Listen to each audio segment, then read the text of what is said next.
मैं हूँ वैभव जैन मस्ताना। आप देख रहे हैं आवाज न्यूज़ 24। आवाज न्यूज़ में आपका बहुत बहुत स्वागत है। इस समय हम मौजूद हैं मध्य प्रदेश के रायसेन जिला तहसील सिलवानी पर, जहां पर श्रीमद् भागवत कथा का आयोजन किया जा रहा है।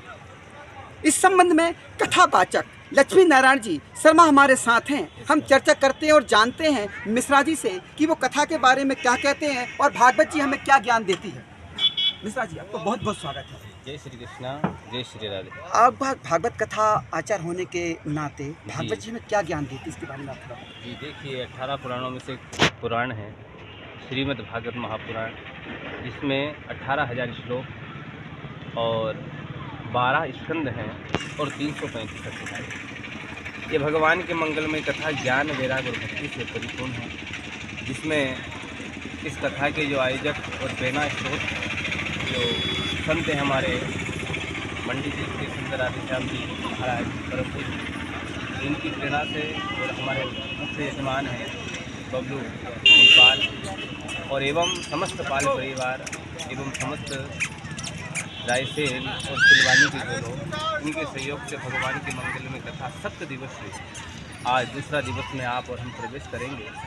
इस जीवन में भगवान के मनुष्य के उद्धार और भागवत मनुष्य के जीवन के अंत को सुधारती है। जैसे रामायण से मनुष्य को जीना प्राप्त होता है, जीना सिखाती है, वैसे भागवत मनुष्य के जीवन का अंत कैसे सुधरता है, किस प्रकार से मनुष्य भगवान की भक्ति, ज्ञान और वैराग्य की ओर बढ़ता है और इससे अधोगति जो होती है, इस प्रकार से अकाल मृत्यु में जो लोग चले जाते हैं। इस प्रकार पितरों के उद्धार के लिए श्रीमद् भागवत महापुराण एक उत्तम और सबसे बड़ा सर्वश्रेष्ठ ग्रंथ है। इसके लिए समस्त धर्म प्रेमी जनता इस आयोजन का लाभ लेती है और सनातन हिंदू धर्म में भगवान के मंगल में कथा बहुत विशेष और फलदायक है।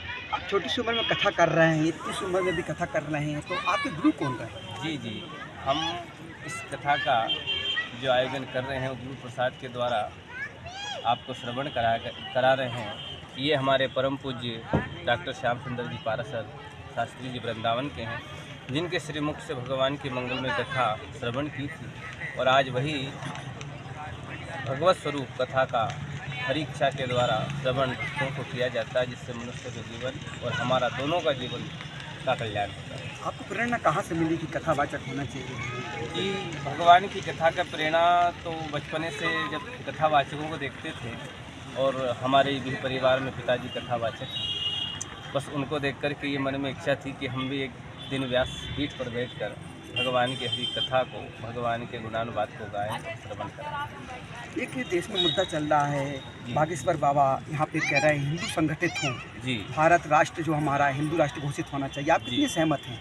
जी, हम 100% सहमत हैं। जिस प्रकार से सत्य सनातन धर्म चला आ रहा है और जिस प्रकार से हमारे बड़े बड़े शंकराचार्य जी और बड़े बड़े वक्ता जो सनातन धर्म की ध्वजा को लहरा रहे हैं, हम भी उनकी ओर से उनका समर्थन करते हैं और उनके पद चिन्हों पर हम भी पीछे खड़े हैं। आप एक संत होते नाते, कथावाचक होने के नाते सनातन समाज को क्या संदेश देना चाहेंगे जो खंड खंड में बट रही है? हाँ, ये सत्य है कि सत्य सनातन धर्म में हिंदुओं को और समस्त सनातन धर्मियों को एकजुट होना चाहिए। जिस प्रकार से भगवान ने हमें 18 पुराण, 4 वेद और 6 शास्त्रों के द्वारा बतलाया गया है कि उसी प्रकार, क्योंकि कहने का तात्पर्य है कि एक साधे सब सधे और सब साधे सब जाए, इसलिए मनुष्य को एकाग्र होकर के ही भगवान का ध्यान भी करना चाहिए। उसी प्रकार एकाग्र होकर के सत्य सनातन धर्म में सब में सहयोग करना चाहिए, एक दूसरे की तरह भागना नहीं चाहिए, क्योंकि ये धर्म सबसे पुरातन है और सबसे पुराना धर्म है। इसके लिए आप और हम सभी को ये सहयोग करना चाहिए। जैसा कि आपने सुना, लक्ष्मी नारायण जी शर्मा जी ने, तिवारी जी ने कहा, मिश्रा जी ने कहा है कि हम सनातन धर्म को एक होना चाहिए। आपके बारे में हम कह सकते हैं कि आंखों में रहा दिल में उतर कर नहीं देखा और उस कश्ती के मुसाफिर ने कभी समंदर नहीं देखा। जिस दिन से चले ये इनकी मंजिल पर नजर है, इनकी आंखों ने कभी मील का पत्थर नहीं देखा। सिलवानी रायसेन से